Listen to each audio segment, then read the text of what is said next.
Take Flight Talk theme song, hot off the presses. We got the intro to match. Oh my God. I'm telling you, the budget is picking up, baby. Take Flight Talk in the building. You already know it is James Wudi. We got Abby, and we got Michael K in the building. My God. I have no idea why I'm talking this loud because the team that we are about to talk about this afternoon stinks. They stink, but we still gonna talk to them or talk about them. We're gonna talk to each other about them. We got some topics for you. You already know we are here. We're trying to be here for the whole season. Come on, take flight talk. We riding. We riding high again. Okay. Um, Michael, before we even get into the topics, I just want to do a quick round robin, talk about how everyone's doing. I'm going to start with you, my young sir. How are you doing today? I'm doing pretty good. I mean, I'm not excited to wake up tomorrow at 8 to watch the game, but I still will because I'm a diehard fan. And even though this is probably one of the worst Jet teams I've witnessed with my own eyes, I will be up 8 tomorrow wearing my Sauce Gardner jersey and see what happens from there. How's your leg? What'd you say? How's your leg? At 8. At 8, Oh, yeah. Well, he's on Central Time. I think you waking up a little bit earlier than that. No, I was asking how Michael's leg is doing since you tore everything. Could be better, could be worse. I get surgery October 28th, so then I'll actually be officially starting recovery then. So right now I've kind of just been doing the best I can with, whatever's left in my knee at this point. Damn, that sucks, bro. It's fine. Well, it could always be worse, right?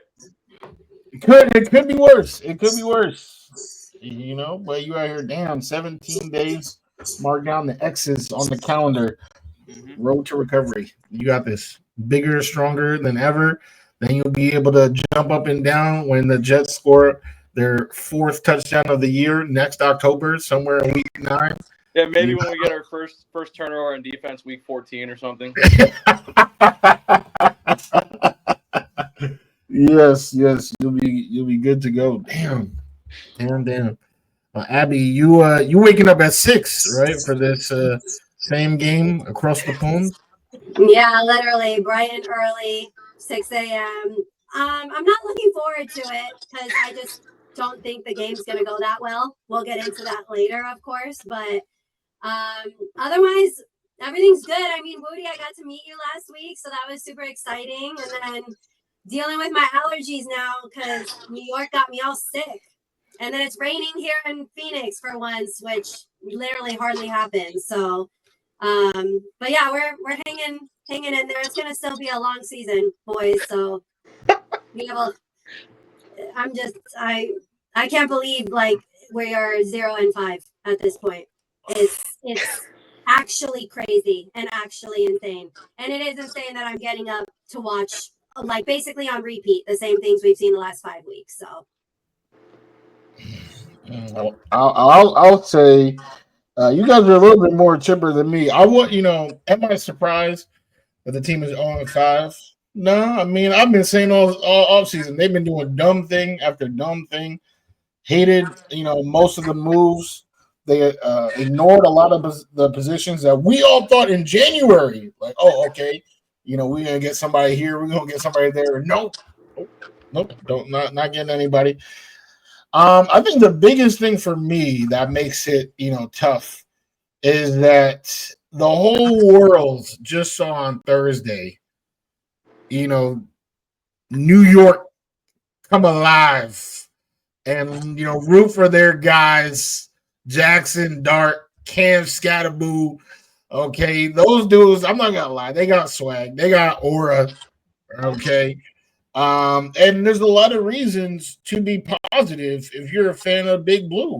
And what did they do, man? They just drafted somebody, they had veterans in the building, and now they going to sleep like this because they got a QB of the future. How can we not get a QB, man? Come on.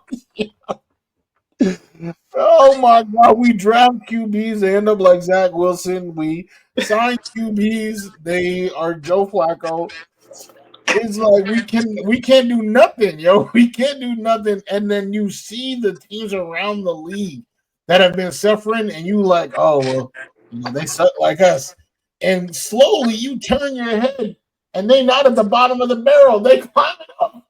They climbing up, and we still here at the bottom of the barrel. And that is what makes me so upset, is because not because we still here, we still say, and we do, but it's just seeing how the league, a couple of years ago, we were like, oh well, the Bucks, nope, they've been dominating their division.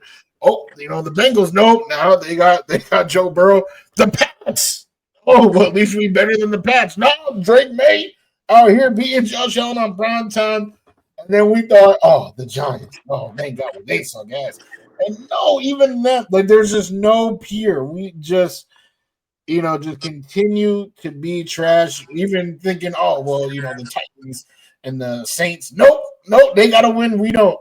So that's just my my rant for the day. Sorry, I lost my pen, so I wasn't able to write that in my diary today. So I appreciate you guys listening. But let's actually get to the topics at hand. A return. Jermaine Johnson is back in the building. We were so excited to see him return this season, and then he got hurt game 1. We haven't seen him since. So there's that. But now he's back today. Abby, talk to us. How you feel about that? I mean, I'm happy for JJ, obviously returning and stuff like that. I'm not sure it really changes everything in terms of like the game. I don't think it causes us to win or anything, but I'm happy for him because remember, he's still fighting for a contract at this point in time. So, the one thing I at least would like to see with the defense is, can we get some pressure? That's all I want. Any pressure, literally anything. And I feel like especially the last 2 weeks, it's been completely non-existent for whatever reason. It's like, Will McDonald, where were you? It's like Quinn Williams, you're nowhere to be found either. So I'm just hoping we at least put some pressure. I'm not saying we need to get a sack. That would be great. You know what I mean? But make the QB scramble a little bit. How about like they don't have all day to stand in the pocket? Let's not give Bo Nix all the time of day because he's got tons of weapons surrounding him. But again, I'm happy for JJ simply because we only got one little glimpse of him, obviously coming off of the injury from last year. And again, I know he's fighting for a contract this year. So let's just see what he can do. Maybe he is that spark that we need on defense. I know he's a leader kind of in that defensive room and whatnot. So happy for him to be returning. But like I said, I don't think it changes the outcome of the game, unfortunately, because he's one person. And like Quinn Williams said earlier this week, the defense has been letting us down the past couple of weeks. The truer words have never been spoken. And let me tell you, I loved that level of accountability because he's absolutely 100% right. Mykal, talk to us. Well, I feel like Abby kind of hit it all, but my big thing too is, I mean, it is just one player, so with how many holes and problems we have on defense, at this point, I don't even think Jesus Christ could save our team, but I'm just happy he's back. Like, I made a video in the offseason. I think he's probably one of the best leaders we have, and if Glenn really wants to turn this thing around, I think someone like Jermaine Johnson is someone you have to have in the locker room as like that culture guy that you need to like kind of shape the team. But in terms of like D-line just in general, it's been a complete letdown, like all around. I feel like Jawan Briggs has been our best D lineman, and we literally traded a 6th-round pick or a 7th-round pick for him. But in terms of like our big names, like you said, Will McDonald's kind of went quiet. We're not recording any sacks, but it's not even the idea of getting sacks anymore. We're not even getting pressure. And our safeties and corners have been bottom of the league. Like, we have the worst secondary in the NFL.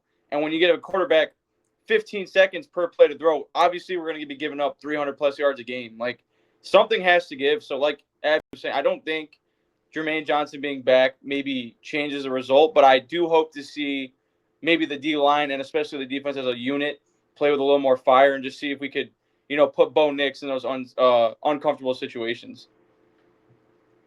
We are down bad when both of you are like, I'm not even asking for a sack. can we get some pressure? Yeah, can we get some pressure? There are teams out there, including the Broncos, actually lead the NFL in sacks. There are teams out there, 5 sacks a game, 4 sacks a game. They're, their fan base are like, yo, who's gonna get after the QB? We are beaten down so bad. We said, I quote, I'm not even asking for a sack. Can we get pressured? That is crazy because it's true though. Like that's how down bad this team is. I'm going to convince myself that Jermaine will be the difference. I like Jermaine a lot. Coming into this season, he was my favorite member or my second favorite member of the D line. Obviously, Quinnen is Quinnen. He's getting doubles. That's opened up opportunities for breaks. Quinnen has still made some plays. Punched out some balls. He is actually third in the NFL in tackles for loss, which is goes unnoticed because they still allowing 30 points a game, but he has made his rebels. The guy who I think needs to be knocked off of the pedestal that the fan base puts him on is Will McDonald. I think you guys look at the stat, or let me not say not my peoples in the Take Flight Talk cockpit with me, but I'm talking about the fan base. Only look at sack numbers, and you guys, we got our own, black Nick Bosa or something like that, and all of that is just nonsense. It's disgusting. It is disrespect to the real Nick Bosa's, to the real Max Crosby's out there. What Will McDonald is to me is a sack specialist. If he's not getting a sack, he's actually not really impacting the game. He's not generating pressures. He's not worthwhile in the run game. That's why we keep seeing Michael Clemens get all this burn. So with Jermaine Johnson, a healthy Jermaine Johnson, I expect all that to change because Jermaine is somebody who is going to generate pressure. He is somebody who's going to force guys to be uncomfortable. And in the run game, he's going to make plays. He's done that his whole career. So when you talk about like an elite edge defender, I think of Jermaine Johnson, where some people, are going to hype up Will because he's just the person to finish the play. But in order to even get in that scenario, you need guys like Quinnen, you need guys like Jermaine to make plays. So if he's healthy, which God dang, he's been out for a week, hopefully, he's feeling good, then I really do think we are going to see a difference. And I think Bo will be under some heat. That's what I'm expecting. Maybe I'm delusional. Who knows? But we got another return. We got Kene Nwangwu, the return specialist. He also was there week 1. Had a 40-yard return. I was hyped, and then never saw him again. Mykal, talk to us. How do you feel about that?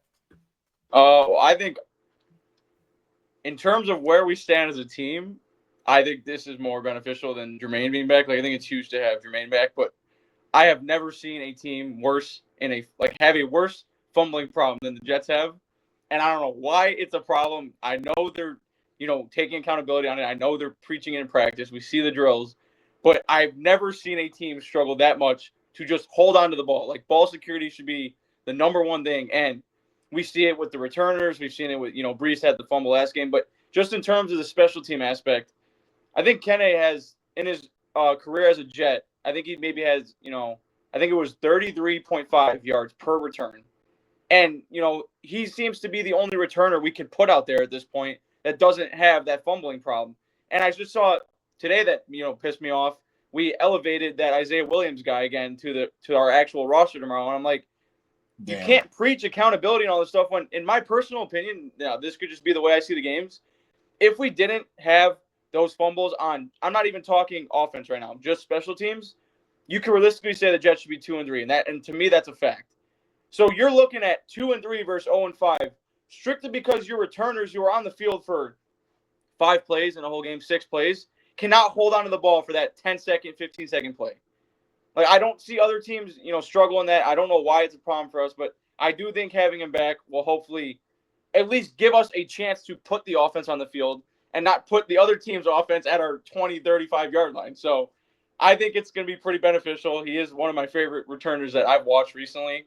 And I think, as we've seen, since it's just a carousel of kick returners now, I think him coming back can hopefully make a positive impact. Yeah, I'm with you there, Michael. And like, it pisses me off thinking that Braylon Allen is hurt because he was returning a kick where he should have never been. That's how down bad we are. And now he's out, like 8 to 12 weeks? That's pretty much the whole damn season. And that's just what always I get back to. That's what pisses me off. But I am happy to have him back as well. Like, again, someone just to hold on to the ball. I feel like he's solid. You know what I mean? I don't have to sit there and hold my breath every single time it goes up in the air. But, the fumbling issue is ridiculous. All of those punching drills you were doing at practice, ball security, and you still had a fumble. What is the point of all of that? And I think there was even this is again going back to the defense a little, but like they had a players meeting, I believe, earlier this week too, and I'm like, if you're having all these meetings and all these special type of things going on at practice, that needs to translate onto the field, or else it means absolutely nothing to me. You know what I mean? Like, you would expect those meetings to change, or those type of drills to change something in terms of the game, and it's not. So it kind of just seems pointless. But I am happy to have him back too. And like you said, I liked what I saw that week one, got me all excited, and it was taken away so very quickly. What seems to happen with the New York Jets quite often, I might add. But Wudi, do you have anything else to chime in? Yeah, I mean, we might see a return TD. I mean, his first game as a Jet last year, I think it was the Seahawks. He returned the kick for a TD, and that's what I love about having him on the field. It's that explosion where you don't know when he's going to break one away. The way that we're talking about fumbling, I had to knock on wood like 11 times while y'all were talking, because now I feel like he's about to fumble. But, even with that, like Xavier Gibson, and I know he had that one return week one against the Bills 55 years ago, but you cannot tell me in the last 2 years you ever felt like Xavier Gibson was about to break one loose with a fumble. He was calling a fair catch or fumbling. That's what he was doing. Isaiah Williams fumbling. And then they actually brought in this guy. He played last week. Damn, I forgot his name. Avery Williams, I think. Yeah. And Avery Williams. And he looked pretty solid. He actually looked like he might break one. So that's who I would roll with. This week I'm rolling with Avery Williams and Kene Nwangwu, and together now you got two guys who at least have that threat of explosion. Can get 40 yards, can get 50 yards, can get a TD. All right, and that's great. The fumbling, obviously, we don't want any of that at all. But if Xavier Gibson fumbles, like that's your one job. That's what you supposed. And you fumbling, there's no purpose to the team. This is not to pre-excuse a potential fumble, but I will say, like, if Kene or Avery fumbles, at least I know, okay, well, if they have the ball in their hands the next time, they can make up for it with a TD. Zay's not making up for it with a TD. So that's, I guess, my point. So having him healthy, I don't know if I'll go as far as what Michael said about bigger than Jermaine. I guess we'll see. We'll see, because if Jermaine really comes out there and now Bo Nix is in hell, then we're gonna be talking about that. But if Jermaine has like that moderate impact, then yeah, of course, what's his name can change the whole game by returning for a TD and helping our team out. Because Lord knows we're not getting a pick six. You know what I'm saying? Like nothing like that. So really, the only the place to get points, if it's not through Justin Fields and the Tanner Engstrand connection, this would be another way to help out the team. So that is huge. Woody, you were talking about like how we don't expect a sack. I just expect them like not to fumble when returning a ball. Like that's all I want. That is how damn bad I am right now. Bare minimum shit I want from this team. Like, I don't think that's too hard of an ask at this point. It seems like it might be, though. It seems like it might be. Which leads me to the next point.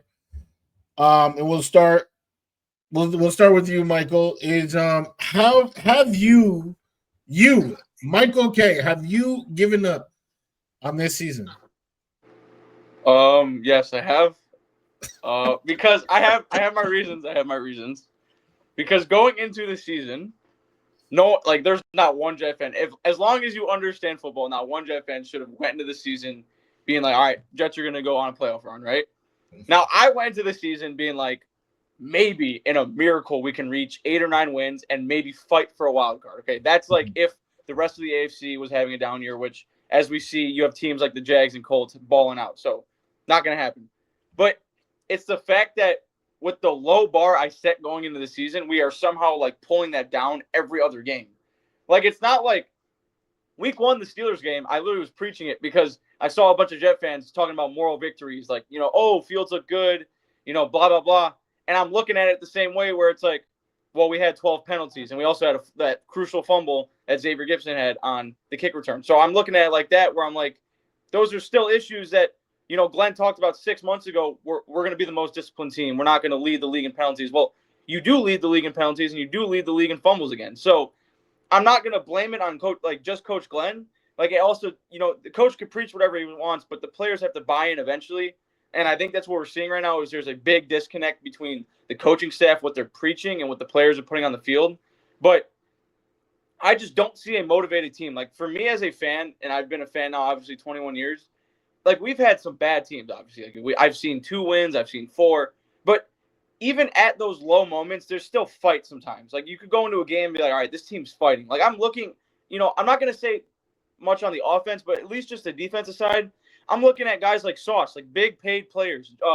Sherwood, like, you can't jog to the ball after he breaks a 60-yard run before the half ends, like the Cowboys game. Like, the small plays like that just add up, and that's why, like, as a fan, I don't feel bad saying I'm giving up on the season going into tomorrow's game, because these players and this team this year alone has not done anything to me as a fan to motivate me to be like, yeah, I see something turning around.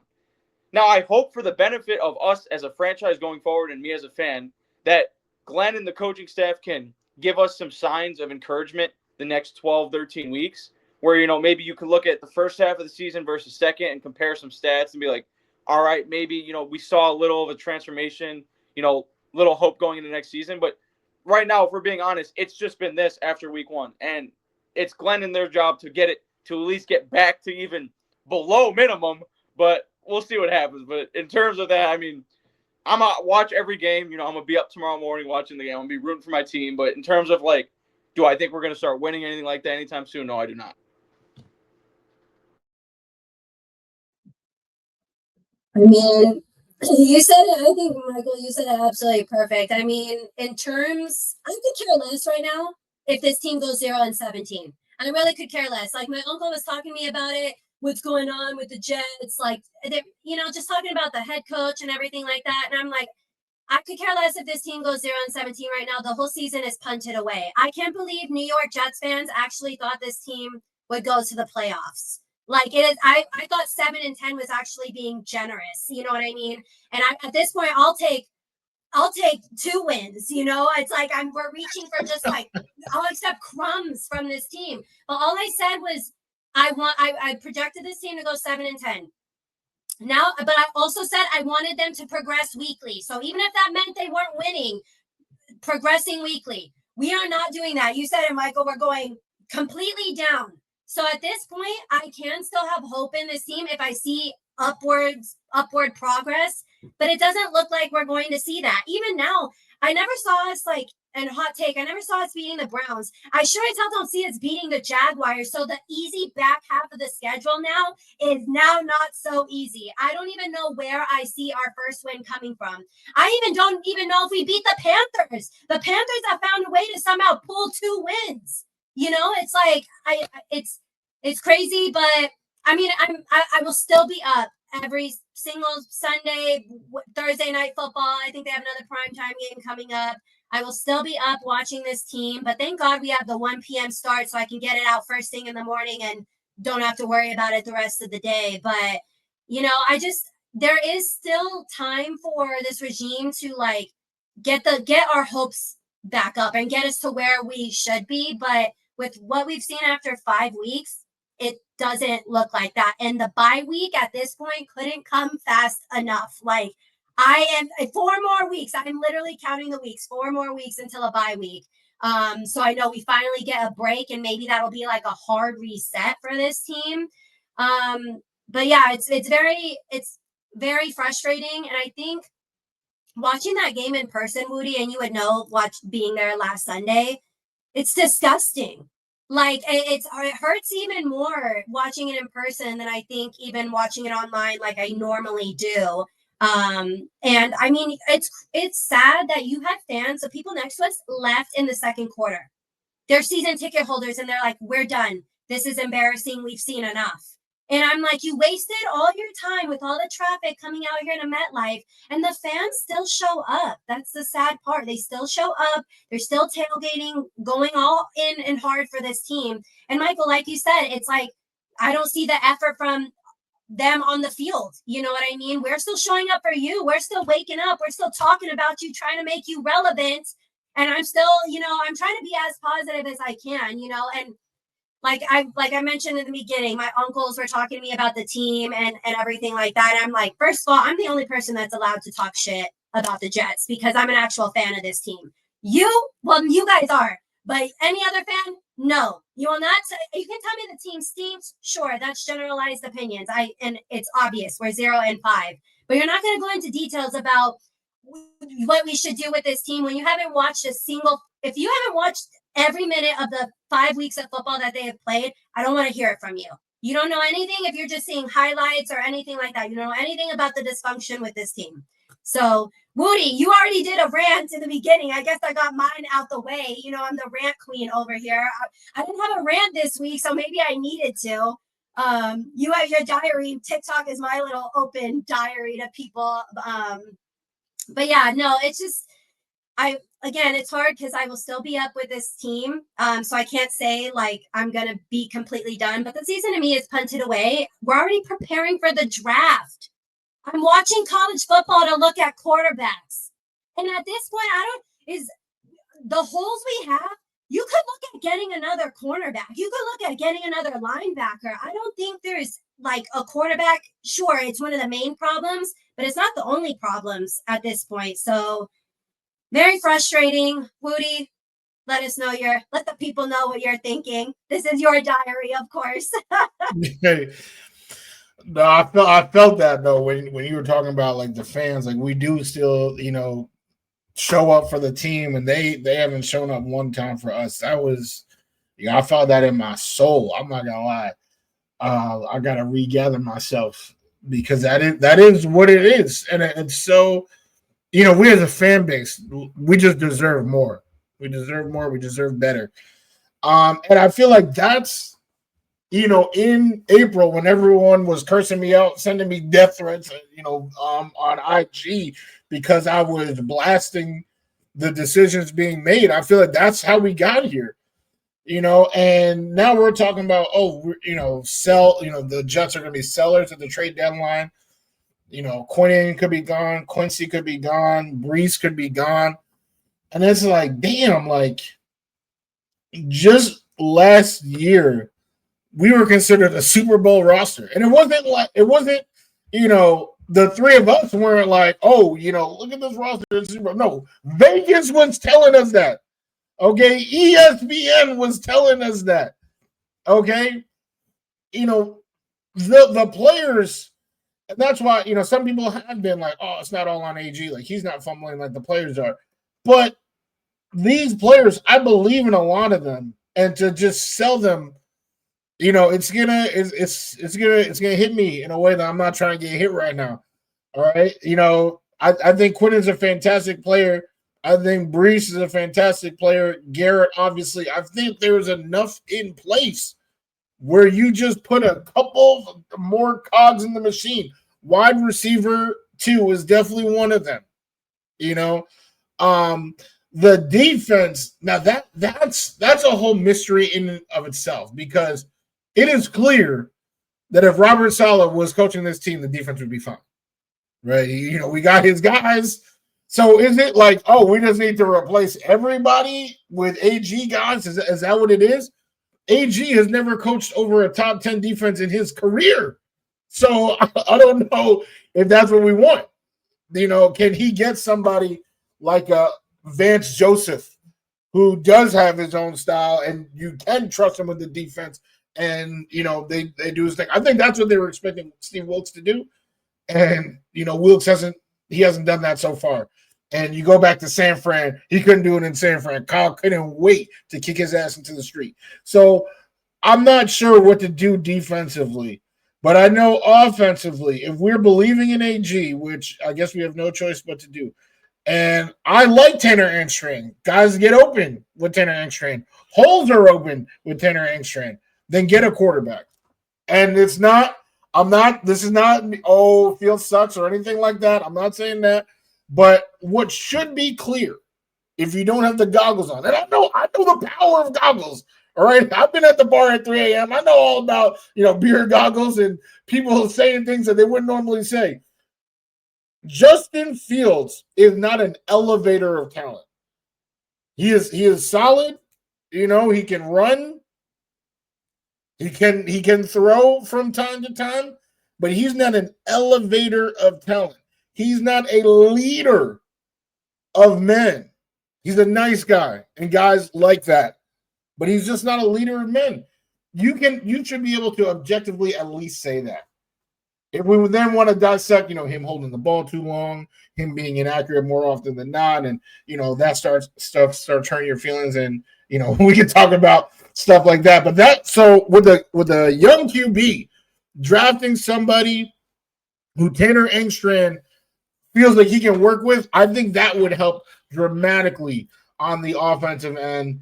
And just getting somebody, we've seen Jackson Dart, who I don't even think Jackson Dart is the most polished, but he's a clear leader of men. He's a clear leader of men, and those guys work hard. The vets and the rookies work hard because of him.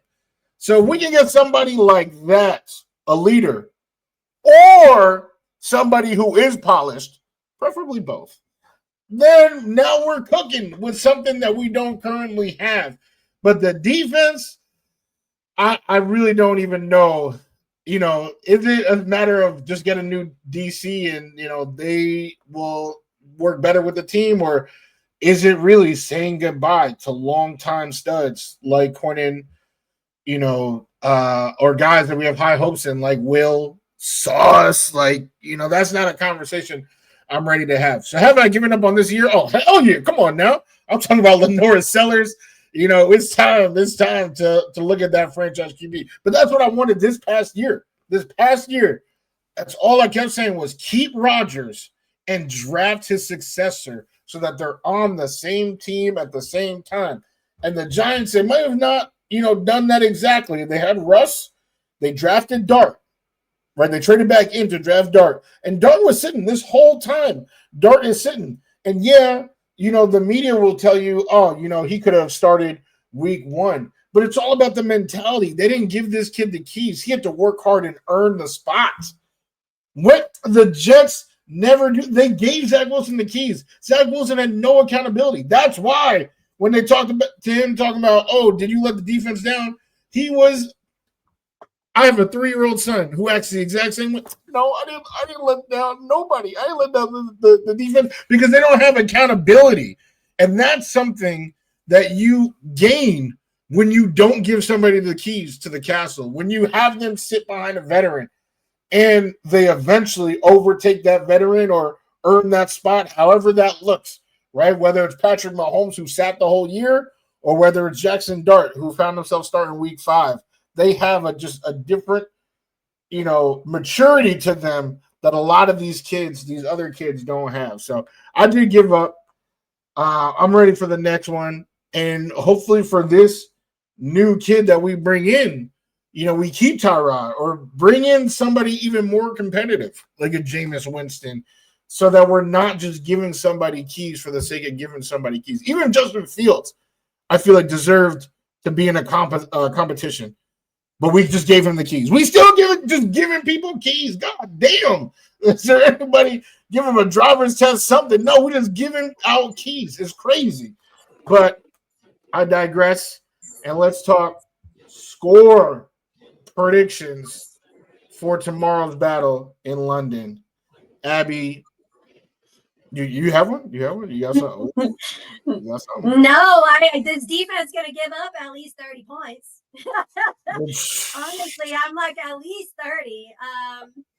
No, off the top of my head, because I think the spread right now is the Broncos by 7.5. Last time I looked, Yep. and I think the over under was somewhere near 42 or something like that. And if I'm correct, I know it was like, because we were talking about it, I think last week, Wudi, with the over for the Cowboys game being around there, and it went over, but it went over because the Cowboys. So I'm gonna say like 33-13. And if they win, Broncos obviously. Yeah, If the New York Jets surprise me and score a little more, great. But I don't see them coming out this week with a win. That Broncos defense is tough, and they are stacked with weapons on top of that. You know what I mean?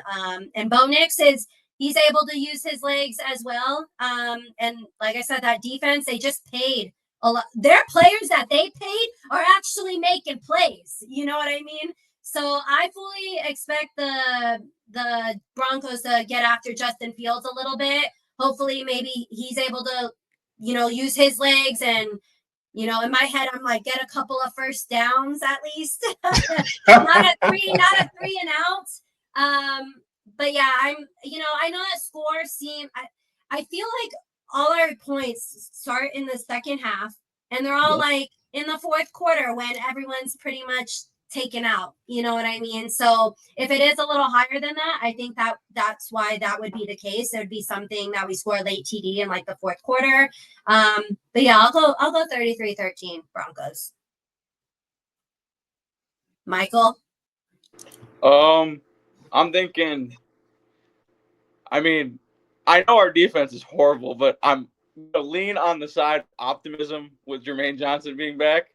I'm going to hope that we can limit them to below 30. But I still think the Broncos are going to win, and I'm thinking it's probably going to be like 28-24 Broncos. And like you said, I think it's going to be a typical 2025 Jet game where we probably have 3 points at halftime or maybe even 0, probably down 20 or something at half. And then, the backups come in, the second, third strings, and then all of a sudden Fields looks like an all-pro quarterback. And then it's the same thing where we have to sit here and act like our offensive stats are, middle of the tier when we know first, second quarter we're probably, bottom 30. But, some of these Jet fans clearly don't watch the game, so then they're going to sit here and act like our offense isn't the problem too when both sides clearly have issues. But, I think 28-24 is my straight prediction. Wudi, before you get into your prediction, I kind of, because Mykal, you touched on it too. Have you guys seen that? It's like a GIF going around about Justin Fields and all his stats through all the 5 games, and he hasn't thrown an interception, and they're like, he's not the problem. He's not the solution either. That's what it's that whole graphic is like being so taken out of context. Yes, he hasn't thrown an interception because he hasn't thrown the ball down the field. That is why as well. At this point where we are in the season, air it up. I could care less right now if there's an interception. Air it up for Garrett. I even had a clip on my last video. You missed it. What? Garrett Wilson was open. He just simply overthrew him on the sideline. I'm stop with these little 10-yard passes. Throw it down the field. But that whole thing, I get he's not all of the problem. I'm not gonna put it all on Justin Fields, but he sure as hell ain't helping either. So sorry, Wudi. I had to get that out because you touched on it, and then Mykal, you touched on it again. And I'm like, see, and you mentioned the fans that don't watch the games, they see stuff like that, and it's again taken out of context. Sorry, Wudi. Go ahead. No. My biggest issue with that graphic specifically is that they add up his pass and rush yards. They say yard, and they don't say that. They it's listed yards. It doesn't say total yards.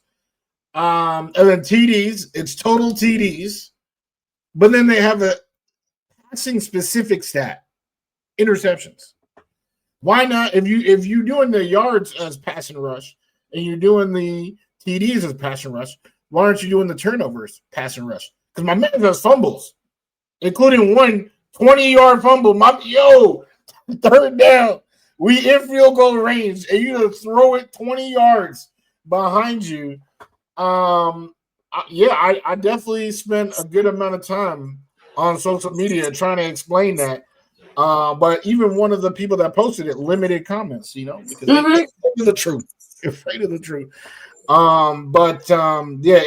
That part of it disgusts me. Abby, you're 100% right. You're not going to have pictures. You're not, throwing, the football down the field, and just to group up yards and stuff like that. Like they don't even do that for Lamar and Josh and even Kyler Murray. Right? If they're doing total yards, you're going to say total yards.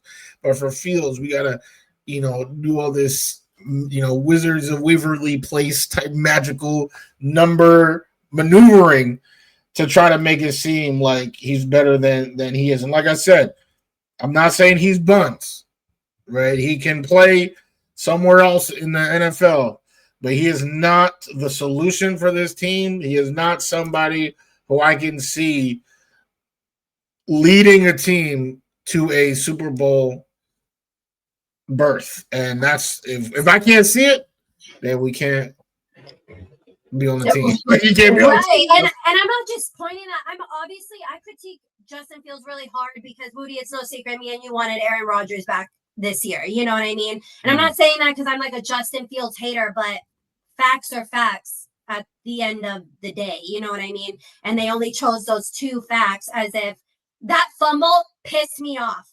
And it was so over dramatized. The ball just like completely flew out of his hand. The least you could do is tuck it and just take the sack, which you shouldn't have even taken the sack, I might add. You held on the ball too long a little bit and you were getting pressure on top of that. But besides the point, I don't want this to come off like we're Justin Fields haters, but I believed in him with a franchise that actually was winning. You know what I mean? That's why it's not working out here with the Jets. You know what I mean? And besides Aaron Rodgers, that probably was the best option, but I don't know why people all of a sudden thought, comeback player of the year. He's going to change this whole franchise. I mean, he's been obviously passed around for a reason too. And I just think he would have more success with the winning franchise. And you know what? And he might just be a great backup QB for some teams. You know what I mean? You even see Joe Flacco still being a passed along. And then I wonder, don't we have the Bengals before the bye week? I think we do. I wonder if we'll see Joe Flacco. We'll obviously see Joe Flacco again. It'll be a Joe Flacco revenge game. Yeah, he tortured us. He tortured us for 30. Bet your bottom dollar. I can't even front on that. I low-key have the lowest points allowed out of the three of us. I got the Broncos only scoring 27. So I got you beat by one. 27-17 is what I got. And definitely will wholeheartedly agree with everything you guys said about the Jets only having 3 points at halftime. But their garbage time TD game is off the chain. Like, you know what I'm saying? They actually are a lock to score a touchdown in the last 8 minutes of the game. I don't care who they playing because they're just down. Who knows? Maybe even, Fields, overseas might have eaten a bad, crumpet or some shit. We got Tyrod out there, and now we got 2 TDs coming. Like, unfortunately, I don't know if they'll be Garrett if you're playing him and, using him in fantasy. I will be starting him just because I have nobody else, but I'm not expecting a good game. Sertan is Diesel. It's not, it's not any disrespect to Garrett. It's just the combination of him going against the best cornerback in football and his QB being very inconsistent. I don't know if we're going to see that, but Mason Taylor, that's why I don't think I said it on the show. I think I said a pre-show. Mason Taylor, Evan Ingram, 2 guys worth putting in, a TD parlay because I think, I think they are candidates to score. But 27-17 is my final score. Yeah, PS2 has really locked down Garrett Wilson. I was looking at the stats from when they've played each other, and I mean, I think the highest Garrett Wilson had was maybe close to 50 yards. One of the last 2 years or whatever. So yeah, I think Wudi, you're head on that the tight end room is probably going to be the safest room in terms of like a parlay this week. No, the tight ends we trust. Mason, I've liked what I've seen. I like him. I liked the pick when we made it. He's a little young. He still has to grow into his frame. But to be this size and, doing what he's doing, he had 9 catches, like 60-something yards. I'm loving that. I couldn't be more excited about, the future of Mason on this team, especially since tight end is one of those positions, historically just ass, straight ass for so long. I'll never forget when Sam Darnold threw like 3 touchdowns to Ryan Griffin in a matter of like 2 games, and they extended him. They gave him like $40 million. They were like, "Yo, that's the best tight end we ever seen," And now my man's Ryan Griffin probably working at Costco, but those 3 games, Darnold got him paid, made him a legend. So to see some stability there is huge. Mykal, any other thoughts you got? Oh yeah, my last thing. I mean, I feel like it's kind of just like a hope, I guess, for the team, but I think because I obviously see the field stuff back and forth, and I feel like my opinion on it's kind of like neutral. Like there's arguments I see to support it, and there's arguments I see to obviously go against it. But my biggest thing is now that we're 0-5, right? Like as we said, the season's been booted, and that's clear as day. And it's like if you, as a new regime, you have to sit here and look, okay, we're not making the playoffs this year. Our playoff drought's going to extend. We're going to have to lose a lot of guys next year. You have to know going into the offseason, is Fields going to be our quarterback, right? Like, obviously, right now, a lot of fans are going to say no. But you got to at least, he's going to be your quarterback to the end of the season. So you have to give him that chance. And my issue with our team right now is I feel like we are protecting him. Like, we see those stats, and it's like, well, you're not letting him throw the ball down the field the first 3 quarters. So, yeah, he's not going to have that many turnovers. But my thing is, why would you protect him as a quarterback right now, stat-wise, when we don't know if he's going to be our franchise quarterback next year? So you have to put him in those uncomfortable situations that maybe he's not used to because our season's gone. So if we're going to walk away with this season with anything at least, let us know for sure if we want to go draft a quarterback or not, or if we actually do think Fields could be the guy. And the only way you can do that is the first drive, the first quarter. I want the play calls I'm seeing in the 3rd and 4th quarter to look the same in the 1st and 2nd. Because from what I've seen, I know it might be against backups, but our offense is at least moving the ball. Even when Tyrod Taylor was in that Buccaneers game in the 4th quarter, we are putting drives together when we go tempo, when we go hurry up.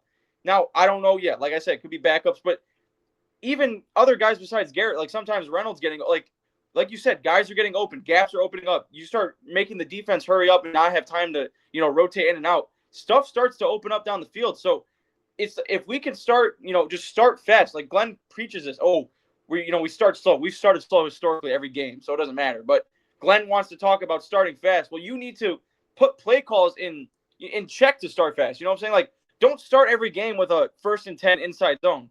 Give Fields a play action deep post to Garrett Wilson, first play. Take a shot. If he throws a pick, so be it. Like, let us fans at least feel confident that we are putting him in uncomfortable situations, and if he achieves in them, then this is a whole different conversation where we're looking at like, okay, you know what? Even though our season went to, crap, Fields actually looks like he maybe could be our quarterback next year. It's just right now, I feel like we've protected him 1st, 2nd, 3rd quarter every single game. And then 4th quarter, they start putting him in those chances. And I can't sit here and say he hasn't taken advantage of them, but you're only doing that 1 of the 4 quarters every game. So I think part of it's on the play calling, but I would just like to see us be more aggressive on offense going forward to know for sure and feel confident as a fan that either Fields is going to be the guy or we're going to draft a quarterback next year. You said it perfectly. Like, if he needs to, in order to grow, he needs to be put in uncomfortable situations. And we're not doing him any favors by just tailoring like our whole offensive game to what he's good at. You know what I mean? In order to improve, you gotta try, and you're gonna get the best action during a game, not during practice. So Mykal, you just made like really good points there. I appreciate you saying that too, because like I've said it before, and I just feel like, God, my head, I'm like, I feel like sometimes when they come out on the field, I'm like, it's looking like a run pass. and then we're 3-and-out. You know what I mean? I see Breece Hall right in the back. I'm like, running it right up the middle. The same typical play calling that we're used to. You got it. That's why we brought Engstrand in, to be creative. You have guys that can be utilized. I mean, in multiple different ways. Justin Fields is one of them. He can run the ball. You have Garrett Wilson, who's wide open most of the time, and then Breece Hall can be used in both the passing game and the running game. Now you have an actual tight end as well. So it's not like he has, just absolute garbage to work with, and he has time on top of that. So, Wudi, I think you had something to add on top of that. I had nothing to add. I was gonna say, damn, I really can't argue with none of that. I don't consider myself a Justin Fields hater. Maybe I am. Who knows? But I'm definitely, looking at Lenore Sellers and the guys in the future. But to the points that you made, you cannot disagree. Anyone with hate in their heart, you cannot say they've tried for 3 quarters and he just they have protected him. He's done his job, and when they let loose, they've scored. So, yeah, I mean, I think that is worth. And another huge point is you cannot come into this season talking about we don't know. No, let's figure it out, right? Because that's the only thing we're going to get out of the season is figuring out this guy. So I definitely, there's nothing you can argue with that, no matter how strongly you feel on either side of the spectrum. Woody, you got any last and final thoughts? I got nothing left to say. This team stinks, but the people that I'm looking at right now do not. They are amazing. Okay, we are here. We're trying to get a more regular schedule together. I know all 3 of us individually have been asked about, callers and stuff like that. We trying to make all that happen. We just got to get on a more regular schedule. Let's pick a day of the week. Say we got to get stuff like that ironed out. But definitely by the time or before the season's over, we're gonna have that ironed out. Hopefully, at that point, you guys will still have something to say because they're not giving us much right now. But yeah, definitely appreciate your guys' time, your guys' insight, your guys' candor, and damn, we got a fire intro song, don't we? Honestly, that shit goes hard. Yeah, I love it. I was watching the video getting hyped before we even started talking. Yeah. Yeah, you know what? Let's play one more time, baby.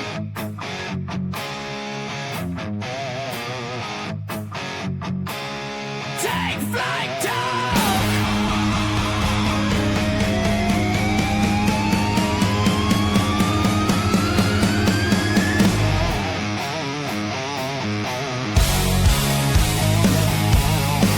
We're talking New York Jets.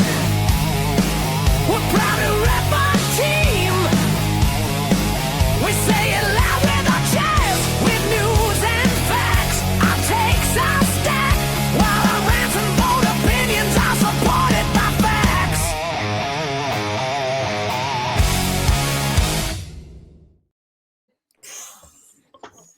There it is. There it is. Thank you for rolling with us. This is Take Flight Talk, and we'll be back next week. One of these days, like I said, we're gonna pick a day. And hey, we about to get it popping. Please don't forget about us. All of these are our handles on all the social medias, so make sure to follow us. And we are out. We'll see you next week. Bye, you guys.